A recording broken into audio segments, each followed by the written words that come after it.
Welcome to the Jaron Jarvis channel. I am Jaron Jarvis. Today, I would like to introduce to you, I Run a Bed and Breakfast.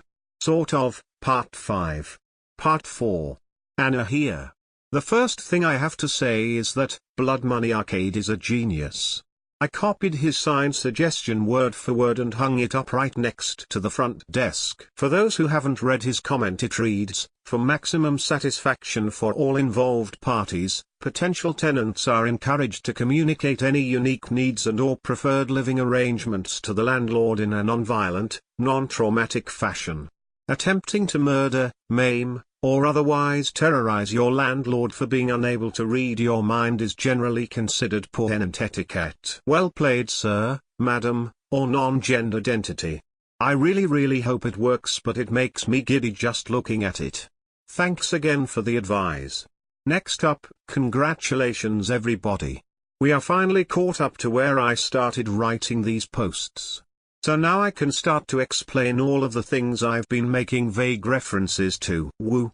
A couple of you had questions, so if you don't mind, I'll tell you a one or two little day-to-day stories to answer them. But I promise, the second half of this post will be right back to journal entries. Does the blind man ever do anything normal? Yes. He draws. I was going to close up the servant corridors again. They really do make me uncomfortable for all that they've saved my life. I had my new paneling all set and ready to go when I noticed something strange in the darkness. Something was moving. I reached for my lantern. One of the bonuses of having a mystery in a supply closet is that there are supplies handy. The blind man was there, moving his hands back and forth against the wall. I moved forward curiously. Not something I could claim often in this house. 2 steps in, I notice them. Drawings everywhere across all the walls around me. They looked like cave paintings, only newer and so much more realistic. So realistic I almost expected them to move. Landscapes and rolling hills. Fields filled with mammoths with dozens of men in hot pursuit. I looked closer at the blind man, wondering how he was doing it. He wasn't looking at the wall and was instead gazing off to the right at the vast stretch of wall still undecorated. His hands felt over the wall so carefully I thought it must be more texture-based than anything. I wonder if they were just pictures or memories, and what kind of life the blind man had lived. Are there witches in your family? No. I don't think there are any witches in the family. Nothing against witches. You do you. But there has always been a very strict policy about not messing with what you can't control. Grandpa used to joke about Grandma's family though, especially around Halloween. It drove her absolutely crazy. Alright. If nobody minds, I'll answer some more later. On to the next entry. Entry 4. Good news. There's another human in the house. At least I think he's human.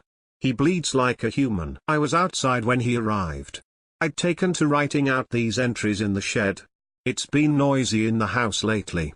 The creeping darkness is still unbelievably mad at Vanity over the whole lawn mirror fiasco. I knew something was wrong the second I found the door to room 3 open and the floor littered with bits of broken light bulb. The real tip-off was that there was no chanting or wailing coming from inside, and instead it was echoing out of the equally open door of room 1, the room I had put Vanity in. Sensing impending disaster, I went to investigate. It wasn't that weird that Vanity's door was open. He was surprisingly social when not staring longingly at himself in the mirror. What was different, was the furious pose he'd frozen in the center of the room. He looked like he was trying to hit something. I still don't know why he does that. He can obviously move when people are looking at him. My best guess was that he had spent so much of his life having to pretend in order to avoid being found that it was all just instinct at this point. There were bits of broken light bulbs here too. The whole thing sent the proverbial warning bells a-ringing. From what I could tell, an angry creeping darkness had invaded Vanity's room and started fawning over his light bulb, thus preventing Vanity from basking in his own reflection. Good to know that the embodiment of darkness counted as a person. Good for it. Vanity had then returned fire by breaking both of their light bulbs.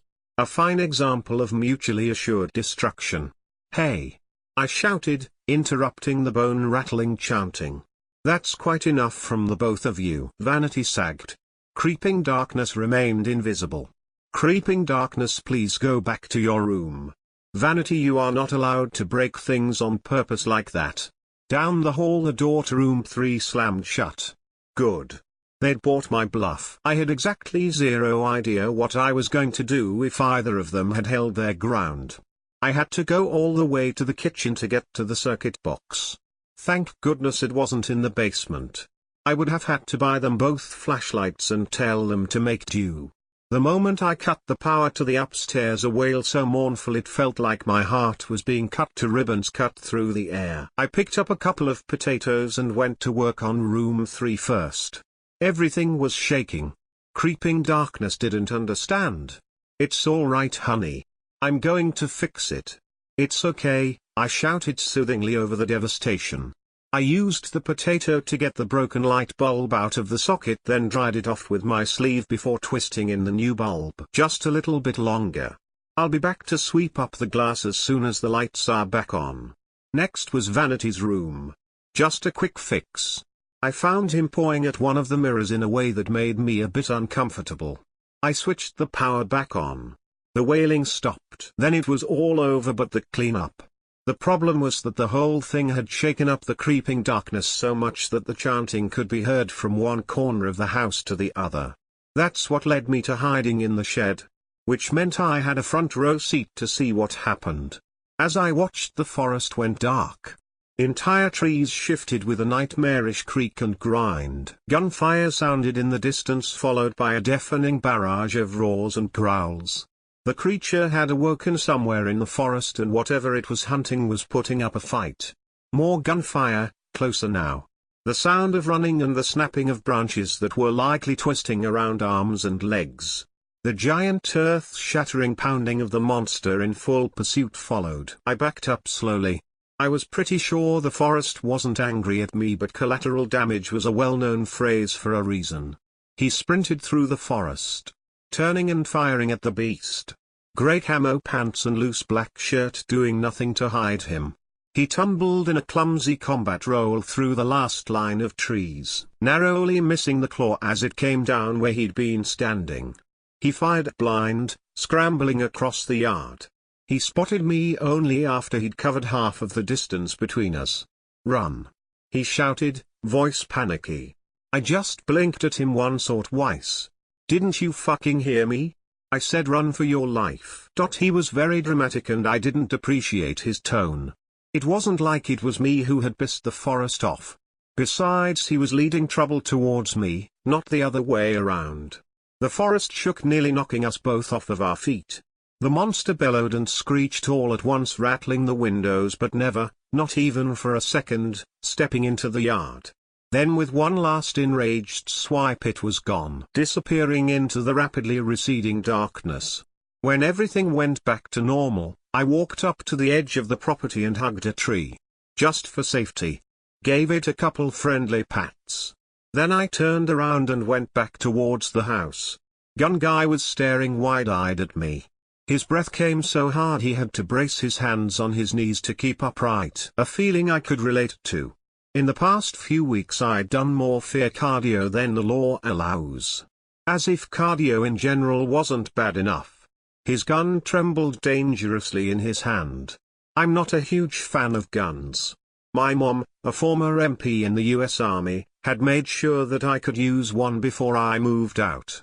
But still, not really my thing. Remind me to mention my mom at some point.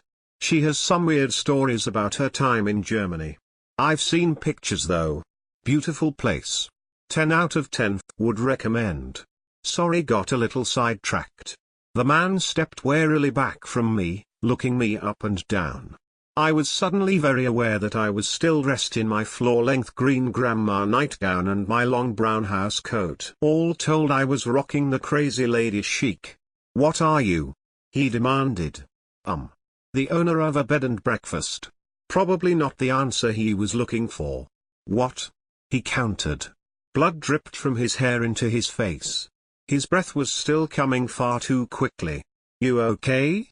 I asked. Dumbly, I'll admit. I wanted to approach him but he still had the gun in his hand.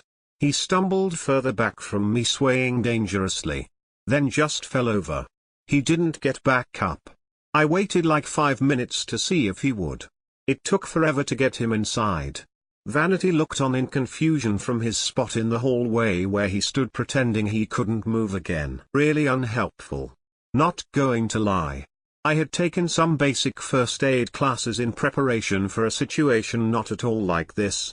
He had a few cuts and bruises, likely from the thorny bushes and not from the beast getting more than a momentary hold on him. I took care of everything as best as I could. According to the license I found in his wallet, his name is Matt Turing. End entry. I'll tell you more about him in the next entry, but what you need to know above all else is that Matt Turing is and will forever be an asshole. Part 4.